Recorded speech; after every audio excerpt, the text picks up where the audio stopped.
It's a delicious little anime. Starting off strong. Well, I mean, it's not an American show, so I guess everything outside of America is anime. Yes, of course. Clearly. Harry Potter, anime. But I don't know, it's just, it's not gotten a whole lot of publicity. Like, I've not seen that many people talk about it, which is disappointing, because it's so cute and good, objectively. I'd agree. Like, the animation is stellar. It has a very, very unique aesthetic that I enjoy. It's like kind of Steven Universe-esque, but also its own thing. Like, it's got kind of Adventure Time feels to it, but it's way softer than like all of those.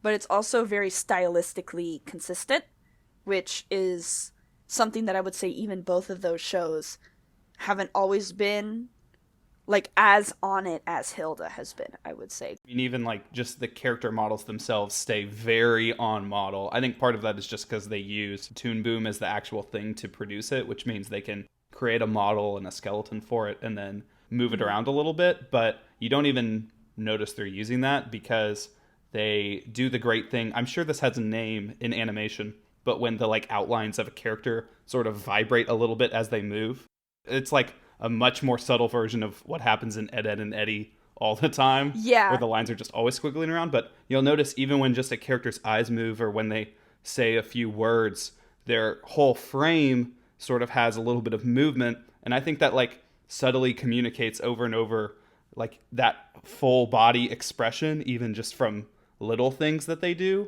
which is kind of a cool touch. Yeah, and like I was saying, it definitely doesn't have that, you know, Rick and Morty feeling of it's a skeleton that's just being moved around. Yeah, like Rick's arms just kind of like rotate on a pivot point on his elbows. Yeah, it like this definitely feels like it's 100% hand-drawn animation. Absolutely. Which is very nice.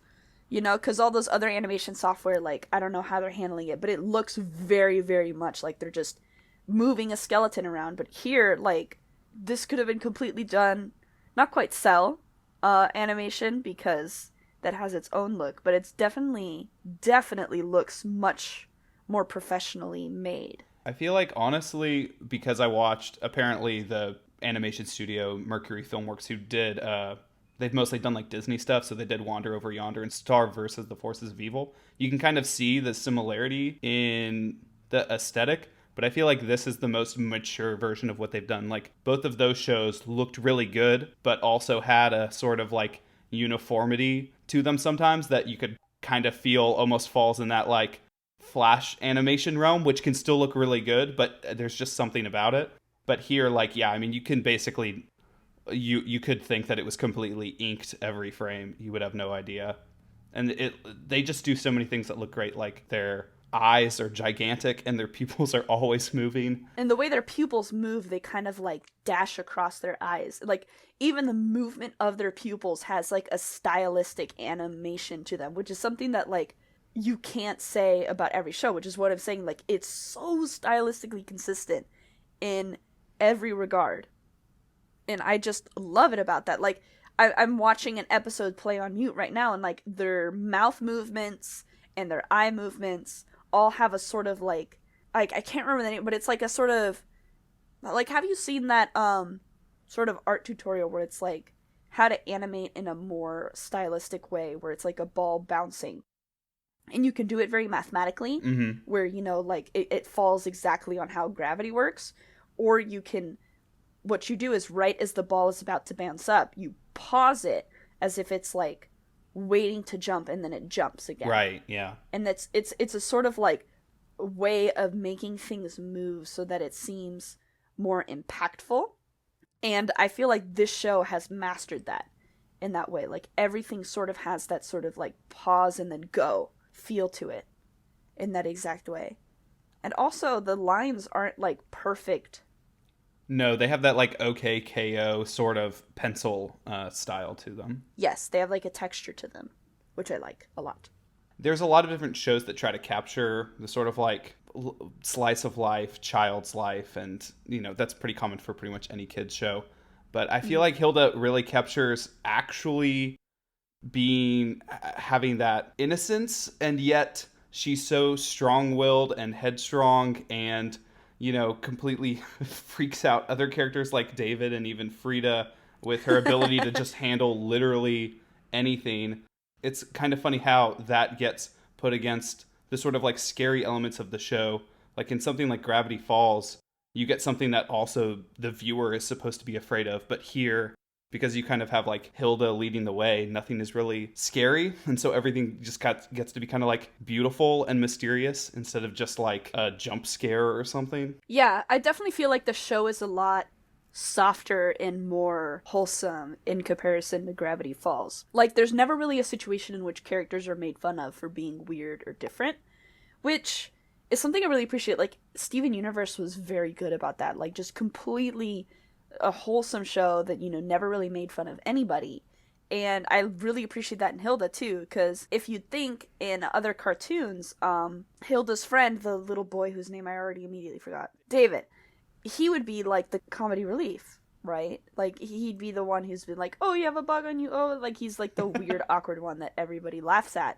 But no, he's a little shy kid, and everybody accepts him for that, which is something I really appreciated. Even though his shyness is like used for comedic effect, none of the characters actually beat on him for it, or like no one looks down on him because of it. It's just like a cute aspect of his personality, and there aren't any repercussions for him for the fact that he is a little timid. Like, he can still fit in with Hilda and Frida going on adventures, and he kind of fits into some role in those, even though he mostly likes hanging back. Yeah, like, it's not mean-spirited in any way towards him. It's very accepting, towards him. And, like, the harshest the show was towards the character was towards Frida, who kind of ditched them for an argument and tried to hang out with the cool kids. Which is something, that's, like, a trope that happens a lot in cartoons, but it was still, like, very refreshing to see it handled in Hilda, because it doesn't follow other cartoon tropes to like a T. Like, it very much adds its own sort of little twist and take on it.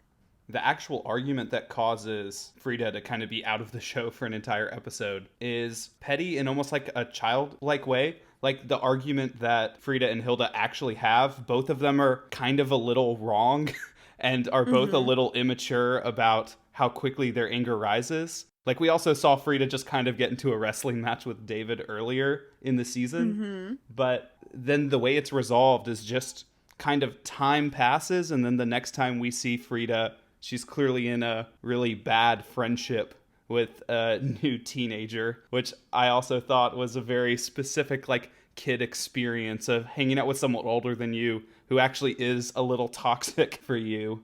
Uh-huh. It's a lesson to you 8-year-olds. Being 13 is not that much better. No. It sucks. But I liked how their sort of argument was handled, because in any other cartoon, it would be, the conflict would happen at the beginning of the episode, and it would be resolved at the end of the episode. But here, it was treated as it took longer than that, Like things happen, and it makes, like, your friend being not part of your life is something that take a while to resolve, if at all. And I like that. I like how it took a couple episodes to resolve. I like how she's just this homeschooled wild child that comes into the city and just wreaks havoc in every possible facet because she just doesn't follow the rules and hasn't been, like, subjected to the institutionalization of school and how it likes to squanch all creativity. Yeah, I like how she, when you say that, it reminds me of how Steven literally had no idea what school was in Steven Universe, even though that makes no sense, where at least Hilda is aware of the concept of school here, but she doesn't know what, like, the bell ringing means when she visits it. That's a much more realistic, like, child who hasn't ever been to a school. Yeah, and something that I adored about the show was Hilda's relationship with her mom. Oh, yeah. Like, I was totally expecting her mom to be, like, bitter or selfish or, like, show bad parent whatevers, but no, she's, like, supportive of her daughter always, all the time. And, like, whatever little conflicts they have are resolved, very easily and quickly because they have such a good relationship with each other. And I really, really appreciated that. And I liked how, she wasn't an atypical family, but, like, nobody cared. And I love the artistic, aesthetic style of this show. Like, looking at Hilda, her character design is adorable. She has blue hair, which if it's her natural hair color or not, not addressed, but who cares? And I love her design with the big boots, and yeah, she's the only one with non-natural hair color. Oh no, maybe that is gonna hint at her father. Well, there is sort of a hint in this season with the fact that she's able to cast spells. I mean, no character says, oh, only witches can cast spells. But I do think that between her doing that kind of stuff and then the sort of secret room in the library that gets shown in the later half of the season, there's going to be, I think in season 2, more times where she goes back to that library, and maybe we come to understand that her deep connection to the wilderness and to the supernatural creatures in the world is a little deeper than just her being generally interested in them. But maybe not. Maybe she just has blue hair. Yeah, maybe she just has blue hair. Or maybe she's like only half human. Who knows? Right. Either one possibility or the much more exciting possibility. I mean, I like both. I really just talked up about her relationship with her mom and how her father's never brought up and how that's okay.